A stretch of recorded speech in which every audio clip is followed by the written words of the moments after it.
పడ్డవాడు చిన్నవాడు కింద పడ్డాడు. కింద పడి అందరూ చూస్తూ ఉండగానే భూమి ఆకాశములు నిండిపోయేటట్టుగా పెరిగిపోయాడు. ఆ పెరిగిపోయినది వరాహావతారం. ఆ వరాహావతారం యజ్ఞవరాహమూర్తిగా వచ్చాడు.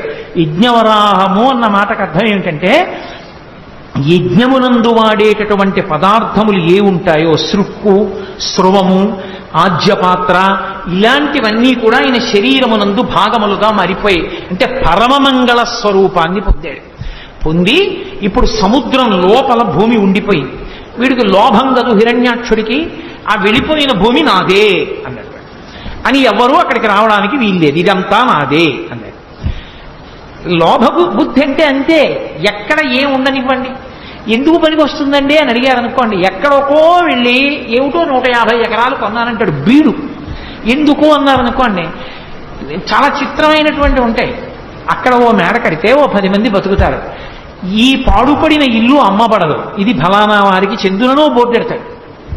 ఈ పాడుపడిన ఇల్లు అమ్మబడదు, వాడు అమ్మడం.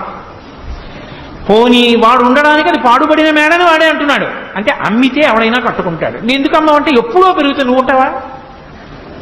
ఇప్పుడు అమ్మితే పోనీ 10 మంది మేడ ఉంటుందిగా, నీ తర్వాత వాళ్ళకి పోనీ డబ్బు పెరుగుతుందిగా, ఇవ్వవయా అంటే ఇవ్వడు సరిగా బోర్డు పెడతాడు, అమ్మబడదు.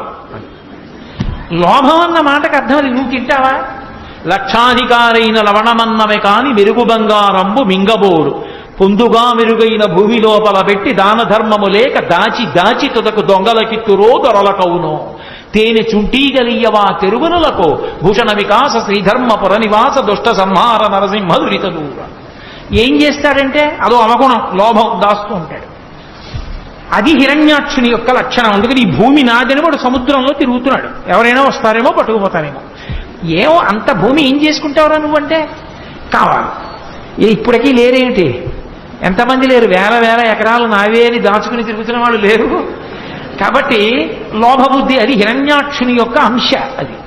కాబట్టి ఇప్పుడు శ్రీ మహావిష్ణువు యజ్ఞవరాహావతారాన్ని పొందారు. అది ఎంత పెద్ద వరాహం అంటే భూమి ఆకాశములు నిండిపోయి పెద్ద పెద్ద రోమాలతోటి అది సముద్రంలోకి దిగింది.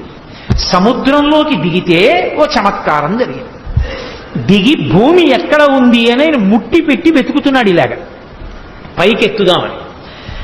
ఈ ముట్టి పెట్టి వెతుకుతూ ఉంటే ఆ సముద్రంలో ఉన్న నీళ్లన్నీ రోమకూపాల్లోకి వెళ్ళిపోయాయి. రోమకూపాలంటే వెంట్రుకల దగ్గర ఉన్న కన్నాల్లోకి వెళ్ళిపోయింది నీళ్ళు. వెళ్ళిపోయి సముద్రంలో నీళ్లన్నీ తగ్గిపోయాయి. ఆయన ఒక్కసారి వెతికి మళ్ళీ ఇలా పైకి లేచి ఇలా అన్నాడు, చెవుల్లోకి నీళ్లు వెళ్ళాయని. ఆ జూలు మించి నీళ్లు పైకి లేచి ఇలా చల్లుకున్నాయి.